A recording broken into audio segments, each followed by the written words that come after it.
near 12 summers, Saban promised to be handsome. He was strong and lithe, he worked hard, and he smiled often. Lengar rarely smiled. "He has a cloud in his face," the women said of him, but not within his hearing, for Lengar was likely to be the tribe's next chief. Lengar and Saban were sons of Guidall, and Guidall was chief of the people of Ratharryn. All that long day Lengar led Saban through the forest. They met no deer, no boars, no wolves, no aurochs, and no bears. They just walked, and in the afternoon they came to the edge of the high ground and saw that all the land to the west was shadowed by a mass of black cloud. Lightning flickered the dark cloud pale, twisted to the far forest, and left the sky burned. Lengar squatted, one hand on his polished bow, and watched the approaching storm. He should have started for home, but he wanted to worry Saban, and so he pretended he did not care about the storm god's threat. It was while they watched the storm that the stranger came. He rode a small dun horse that was white with sweat. His saddle was a folded woolen blanket, and his reins were lines of woven nettle fiber, though he hardly needed them, for he was wounded and seemed tired, letting the small horse pick its own way up the track which climbed the steep escarpment. The stranger's head was bowed, and his heels hung almost to the ground. He wore a woolen cloak dyed blue, and in his right hand was a bow, while on his left shoulder there hung a leather quiver filled with arrows, fledged with the feathers of seagulls and crows. His short beard was black, while the tribal marks, scarred into his cheeks, were gray.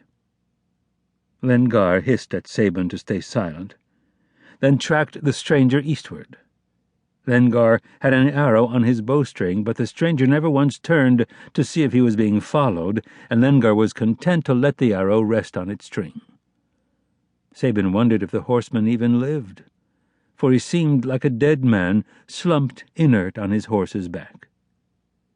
The stranger was an outlander. Even Saban knew that, for only the outfolk rode the small, shaggy horses and had gray scars on their faces. The outfolk were enemy, yet still Lengar did not release his arrow. He just followed the horseman, and Saban followed Lengar, until at last the outlander came to the edge of the trees where bracken grew. There the stranger stopped his horse, and raised his head to stare across the gently rising land, while Lengar and Saban crouched unseen behind him. The stranger saw bracken, and beyond it, where the soil was thin above the underlying chalk, grassland. There were grave mounds dotted on the grassland's low crest. Pigs rooted in the bracken, while white cattle grazed the pastureland. The sun still shone here. The stranger stayed a long while at the wood's edge, looking for enemies, but seeing none. Off to his north, a long way off, there were wheat fields fenced with thorn, over which the first clouds, outriders of the storm, were chasing their shadows, but all ahead of him was sunlit. There was life ahead, darkness behind, and the small horse, unbidden, suddenly jolted into the bracken. The rider let it carry him. The horse climbed the gentle slope to the grave mounds. Lengar and Saban waited until the stranger had disappeared over the skyline, then followed, and, once at the crest, they crouched in a grave's ditch and saw that the rider had stopped beside the old temple. A grumble of thunder sounded, and another gust of wind flattened the grass where the cattle grazed. The stranger slid from his horse's back, crossed the overgrown ditch of the old temple, and disappeared into the hazel shrub that grew so thick within the sacred circle. Saban guessed the man was seeking sanctuary. But Lengar was behind the outlander, and Lengar was not given to mercy. The abandoned horse, frightened by the thunder and by the big cattle, trotted west toward the forest.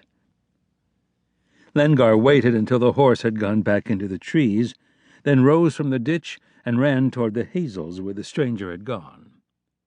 Saban followed, going to where he had never